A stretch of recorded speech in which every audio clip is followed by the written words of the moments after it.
I woke up one morning and there was a spot on the ceiling, and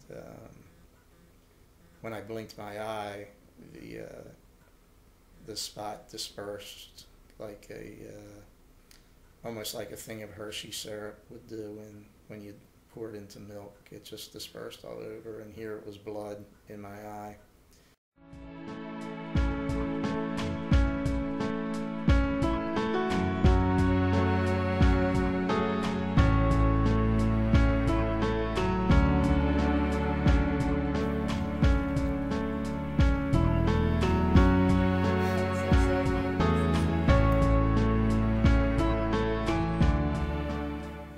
Who is Mike Clendenning?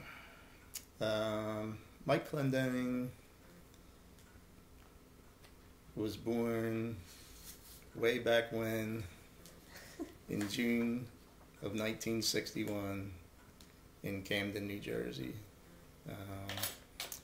I was the fifth child of 9, and the only problem with being the fifth child of 9 is the other 8 are all girls.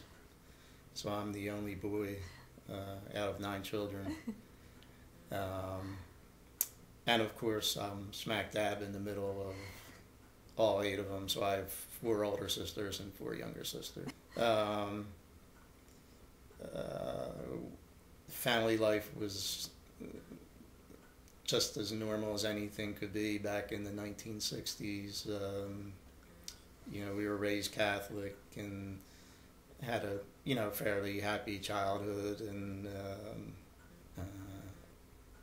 the neighborhood kids would always come to our house to play because we had a fairly large yard. So it was always football, kickball, dodgeball.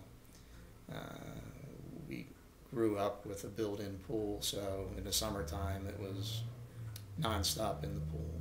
So, but getting back to when I was really young, I was diagnosed with diabetes at 4 years old, and ended up in Cooper Hospital in Camden, New Jersey at the age of 4, and that was after they pulled the couch away from the wall and got me from behind the couch. So yeah, my mom often tells me about how I hid behind the couch because I didn't want to go to the hospital. So they literally had to pull the couch away and yank me by the leg from behind the couch. So, from that point on, at 4 years old, I had to take a insulin shot daily,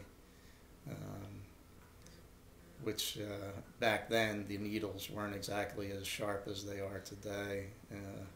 In fact, my next oldest sister than myself, Janet, she was also diagnosed with diabetes at the age of 6 years old. So there were no disposable needles back then. What you did was they were glass syringes, and we had to boil them every morning to sterilize them. So my mom would be at the stove every morning and put the needles in the boiling water and boil them for 10 minutes. And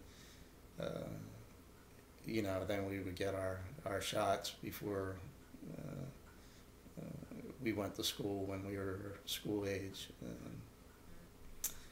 And it was more like having a ballpoint pen stabbed into your arm or your leg instead of the needle, because, as I said, they weren't exactly sharp back then. They've come a long way these days. Growing up with diabetes was tough, though.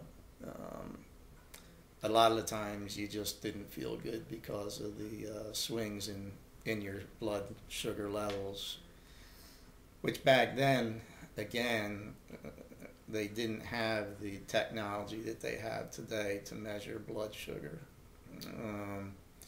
Your blood sugar back then was measured by the amount of sugar that was deposited in your, believe it or not, in your urine when you went to the bathroom. That's how they measured how much sugar was in your body.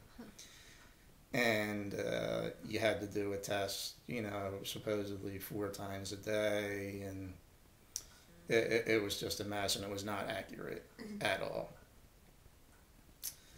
Um, Again, my sisters, my next oldest sister had diabetes, so we were the ones that weren't allowed to have sugar, and we had to eat right.